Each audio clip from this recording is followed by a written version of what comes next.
Damage per minute is not the most important value in the game, but it is a very important value. And if you use damage per minute properly, it can allow your tank to become incredibly dangerous, especially if you have frontline potential. And the Badger is really the best case to argue this. The Badger features 3,800 damage per minute. It features ridiculously strong frontal protection, really good tracks, and when you pair all of these things together, it allows this tank to seriously be a big threat. And that is what we are going to be using today, the Badger, with the highest potential DPM loadout. We're about the same DPM as a Leopard 1. The difference is, unlike a Leopard, we don't have to back up. The enemy has to back up. That is one great feeling about the Badger, is, in general, people fear you, right? You might not have the highest alpha at 460, but that is still a high alpha damage. 460 is enough to outtrade the Vickers. It's enough to outtrade the Kron, the IS-4, and the E50M. Only the tank destroyers have higher damage than me. And while those tank destroyers may have higher damage output, my damage per minute is much higher. 268's only at about 3,000, the E4's at about 3,000, and T30's like 2,700, maybe not even that much. So it just gives me the opportunity to really reap in the damage numbers. So I'm not sure what the heck this enemy E50 is doing, to be real. This player's like not doing the best play. We do get shot in the side though by the Vickers CR. I mean, it's not that big of a deal. It's a 300 alpha tank. It's not gonna do anything to me, but it is obviously a little annoying to have that Vickers in this position here. Alright, let's aim it on the Vickers. We're almost able to hit that player. If I drive up a little bit... no. Not reliably. Maybe the T30? Nah. There was no way we were going to hit those shells. But it doesn't really matter too much, because as long as we chill here and make sure the enemy can't really poke us, we're going to be fine. So, I think the best play to make right now... trying to think, actually. I mean, if the 268 pokes, I don't want to be shot. So, I think this is a good spot to wait. Just realized my mini-map was hidden, but we'll see if that 268 decides to poke or not. I can't really do anything, because we have the enemy team flanking one side, we have the enemy team on the other side, and the 268 in mid. It's just this very annoying hodgepodge of enemy vehicles, which I can't really do anything about right now. We do have the IS-4, and we have the 268. I could have shot that 268. That's a little bit unfortunate there. 268 does back up, though.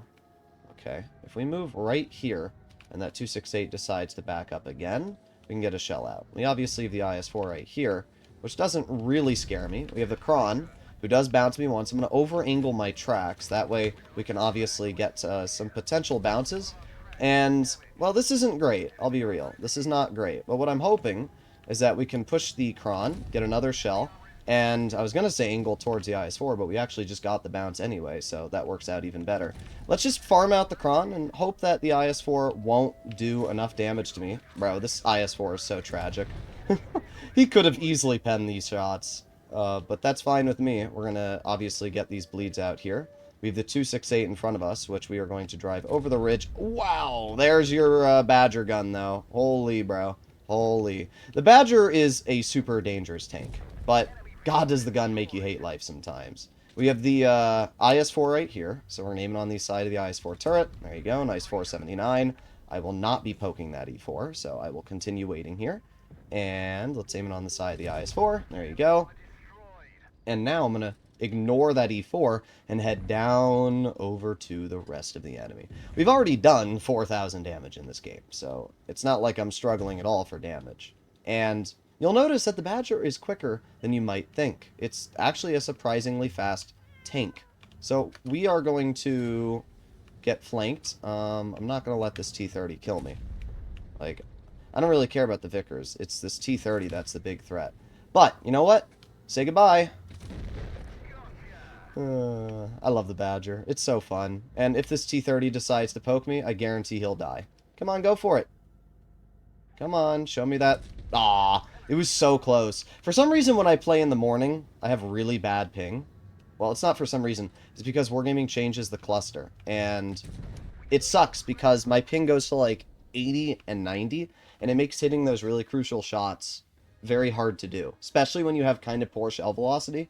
If you have bad ping and a tank with bad shell velocity, it's a really bad combo. And anybody that plays on bad ping knows what I'm talking about. It's because when you shoot, you not only have the delay from the ping, but then you also have the delay from the shell velocity, so you kind of have to account for both. And you saw when shooting at that T30, it didn't help. That's the best way to describe it. So it's unfortunate. It's why the T30 is such a stupid tier 9. It honestly should be a tier 10.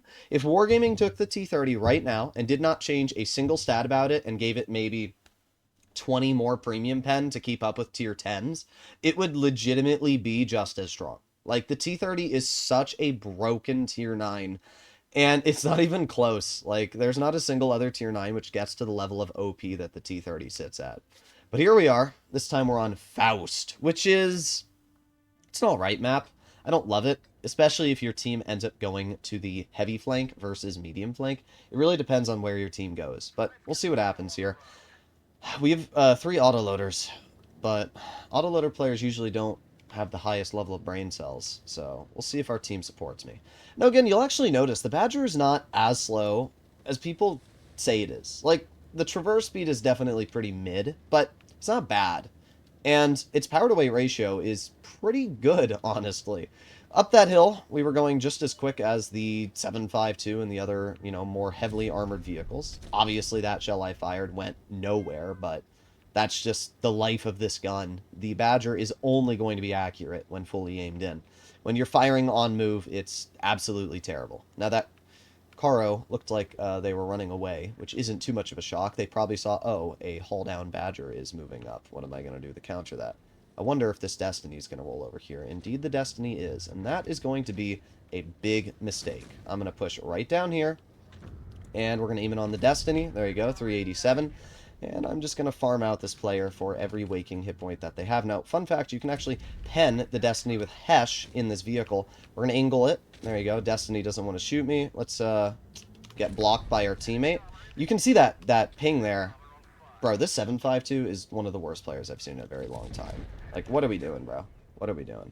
Alright, well, we have the Caro over here, and I'm going to aim it on that Caro. No, that was never going to hit, but it's fine. As long as I can stop this enemy team from playing aggressive, that's really all I need. So, we're fine like this. But E50 actually backed off the hill, which is exactly what I want, because now it gives my team the hill advantage. So, we're going to head over here. We have the grill, who I'm just going to drive right over for. I don't even care if you shoot me. Yeah, you missed the shot, and guess what? I just out-reload you, so you're cooked now. Bye-bye. I don't care if the BZ shoots me, because at the end of the day, I'm taking this grill out of the game. Wow, okay. So I take the shot, and then my teammate snakes the kill. What a frickin' cringer, bro. What a cringer. Well, I'm not going to be able to hit that Caro. I hate teammates sometimes, because, I don't know. I could have backed up and not bled 600 health, and I decided to bleed that health, and then my teammate just gets to clean the kill up. I don't know. It's a little lame. Either way, we're going to push the E50. If this player backs up, they have a 57 heavy on them, so they're realistically not going to back up. But now they're cooked, right? Because I'm here. I'm in the Badger. And the Badger has really, really good side armor, so I can, use some of my repair kits to not get penned. There you go. I'm just going to not use my track repair. Bro, can we stop tracking me? Like, I have a repair kit. I just don't want to waste it. Alright, let's head down here. Let's see if we can get some damage into the BZ. Let's aim it on the roof. Takes like 1 sec. Okay. That right there is your Badger accuracy, and it is really tragic sometimes. But we have such a quick rate of fire that the BZ literally can't do anything. Like, it's kind of wild what you can do in this tank with the level of DPM you have. That boss Chatillon is obviously clipping my teammate, and even as he's clipping my teammate, I still have so much damage per minute that there's nothing that the boss Chatillon can do. I don't know what the heck our Yag's doing, bro. What are we doing? These teammates today. I mean, it's every day. It's NA, bro. But, like, I don't know why my Yag was facing rear on to both the Caro and the Bat Chat. Alright. Well, at this point, the problem is it's 1 Bat Chat versus 3 slow tanks. In other words, we need to either catch the Bat Chat off guard or cap the base. I'm gonna head into the base cap. I'm not wasting my time on this.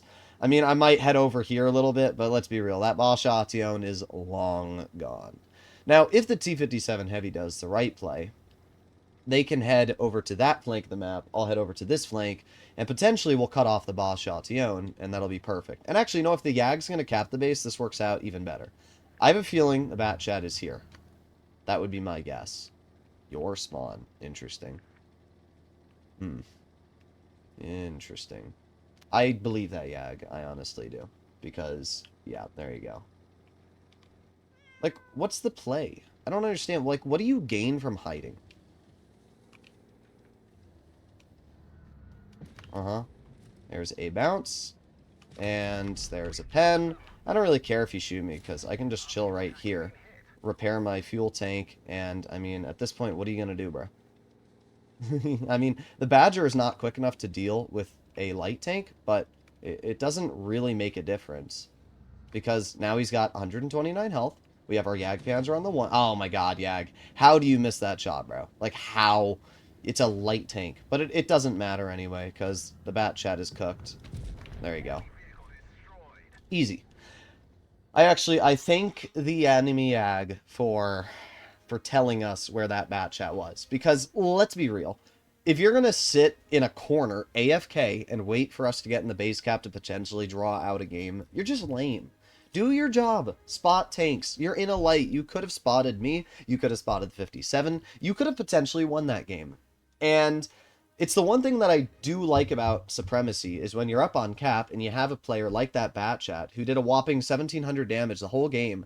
It's just lame when that player then proceeds to waste everybody's time, tries to draw the battle out. It's just lame. That's what I'll say. But let's do one more battle in the Badger, just because I've been having fun in this tank. I mean, that game you just watched there was such a good example of the Badger's really, really good strengths. Also, I am not running the durability. I decided to put track durability on this vehicle, and it's just useless. It's why I don't ever run durability. Because you saw every single time that E50 shot me in the track wheel, I just get tracked. And it begs the question, why would I run like 40% extra track durability if I'm still going to be tracked every single time I get shot? It's completely useless.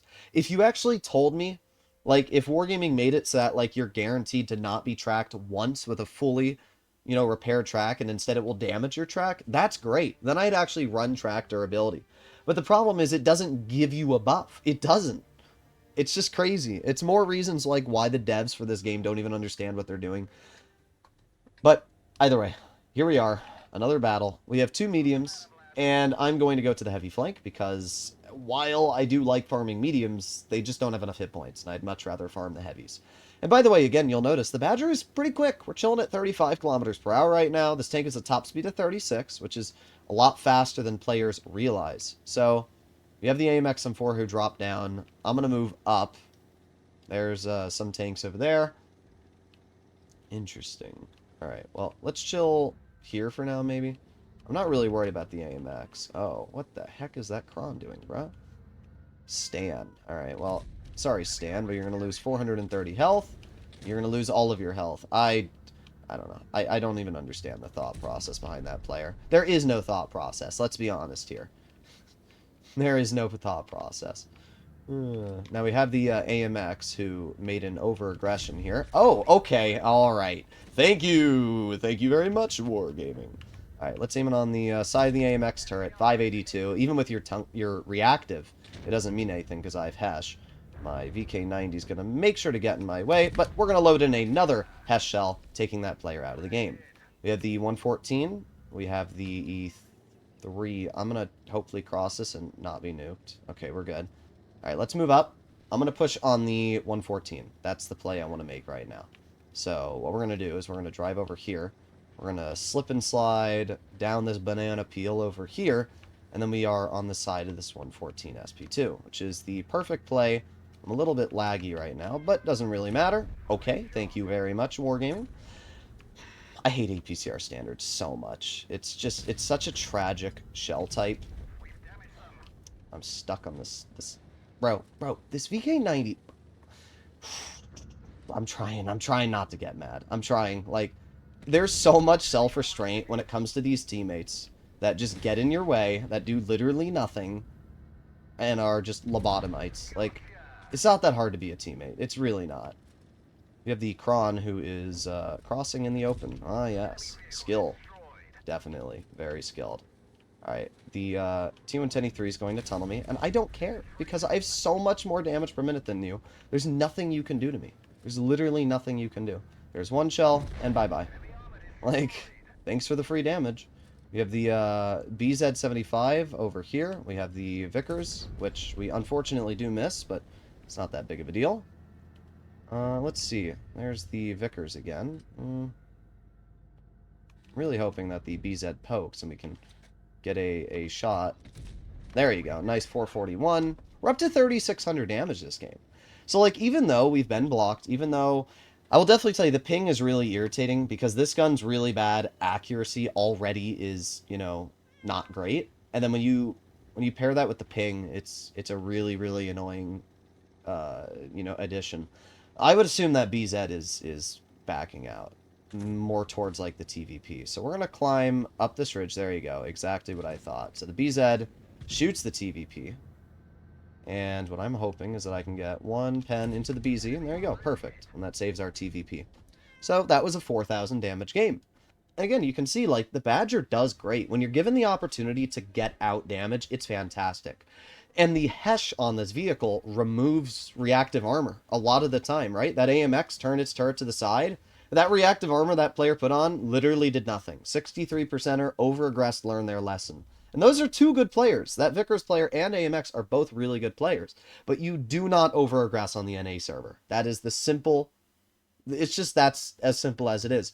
On the NA server, you don't over-aggress. That AMX M4 had overconfidence, thought they were going to be able to stay hull down there, hold our team off. But, like, the moment that I pushed, that AMX was screwed. Because there's nothing you can do to counter a Badger hull down. Even with my first shot bouncing, the level of DPM I have, even with the reactive on, it doesn't matter. I will out DPM you every single time. And even if you do bleed me, you're going to be nuked, which defeats your whole shtick of playing aggressive. So this game, we have 3 mediums, 3 heavies, and 1 tank destroyer. And it's a YAG, which is nice because it doesn't have the camo values that a 183 does. It also doesn't have a turret, meaning that it can't just get away with poking a corner. So we're going to move up here. And again, you'll notice the Badger's not that slow. I'm only a little bit slower than the 60 TP, the 57 heavy. It's really not a slow tank, and it's one of the things that really surprises people. So what we're going to do is, well, I'd love to be able to get some damage into the Rhino. Let's see. We have the E100. I'm not sure what to do here just yet. We obviously have the YAG. That Rhino is poking. And let's aim it on the Rhino. Okay. Gotta love that. Alright, so what we're going to do, we have the 60 TP, we have all these players. I'm going to move up. And you know what, if that YAG's going to waste his time... Oh, great. There it is. There it is. Alright, let's back up. Let's not let that 60 hit me. This is actually awful. This is the worst situation I could be stuck in here. Because I have mediums on my side, I have the 60 on my front, I have my teammates bouncing these players, so I can't do anything there. Oh, great. Okay, we do get the bounce, though, at least. Am I going to be shot? Please don't shoot me. Okay, thank God. There you go, our first penning shot of the game. Alright, that's good, at least. I'm just really hoping that our teammate kills this YAG. Like, I can very easily push on this player here, and that's what I'm going to do. I can easily get some damage into you. I can angle my tank and hope that the 100 bounces me. You had to load gold, which obviously lowers your effective DPM, and I can turn my tank, and I can load in a premium shell. There you go, easy pen once, and we poke again, and easy pen again. Alright, and we have the 2 and 5B here as well, which we get a shell into. So that's all very, very nice and dandy. We have the Rhino over here, we have the 60 TP backing up, and what I'm hoping at this point is that we can... I hate the 60 TP armor. The track wheel is obviously an easy pen, but it has this stupid level... Oh, come on, gun. It's not that hard. It really isn't. It's not that hard. Alright, well there you go. We got our first pen of the game on that 60 TP. Alright, well, we have the TVP over here. And what I can really hope right now is that the FE2 and 5B takes a hit, which he did. Alright, well, this is going to be a loss. This is where we will obviously have to end off the video. I'm going to play until we lose, but to be fair, we did pretty good, all things considered. We have the STB who might poke this corner, so I'm going to wait. We'll see if that STB does end up poking this corner. Come on. Poke it. You know you want to. Please report our mediums. Yeah, I mean, the medium flank was absolutely tragic this game. Alright, I was actually not spotted, which is perfect, because we get a nice shell into that 4202. Now we can move up over here, and I can potentially dig out the 4202. That's the play that I want to make. So, that's what we're going to do. We have the STB. Oh, great. We love this gun. 215B is going to deal with that, so that gives me the opportunity to aim it on the STB. Oh, great. How wonderful.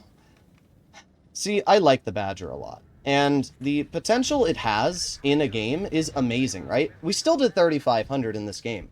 Like, the Badger, it is such a great tank. But, God, does the gun piss me off sometimes. Like, if we had hit that STB, if we had hit some of those shots on the 60 TP, every shot counts. Because if some of our shots had penned on that 60, especially when he fully exposed his lower plate to me, it would have allowed the 215B to clear that 60 faster, which then would have allowed me to turn around quicker to shoot the TVP when he flanked behind my teammate, which would have brought the TVP lower. It would have allowed me to possibly get to my 57 heavy and save him. Hitting your shots counts, because I would say I legitimately missed about 30% of my DPM this game. So you take a vehicle which has 3,800 damage per minute, and, okay, now 30% of that stripped away, it's more like 2,800. At that point, I could have literally just driven a heavy and had the same DPM with more hit points, more armor, and we would have won that game.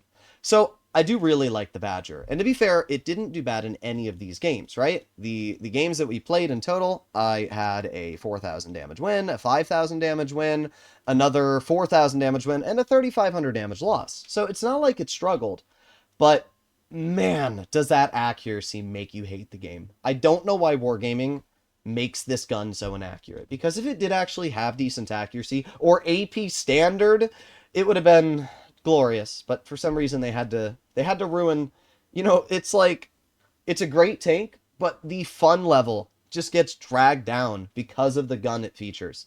Like, you're like, oh my god, I have 3,800 DPM, and then you miss every shot. And you're like, oh, and then you hit the shots, and anything that's angled because it's APCR bounces. I know I'm ranting a bit, but it really is one of those tanks that can be so fun and so irritating at the same time. I'll see you all in the next one. Bye-bye.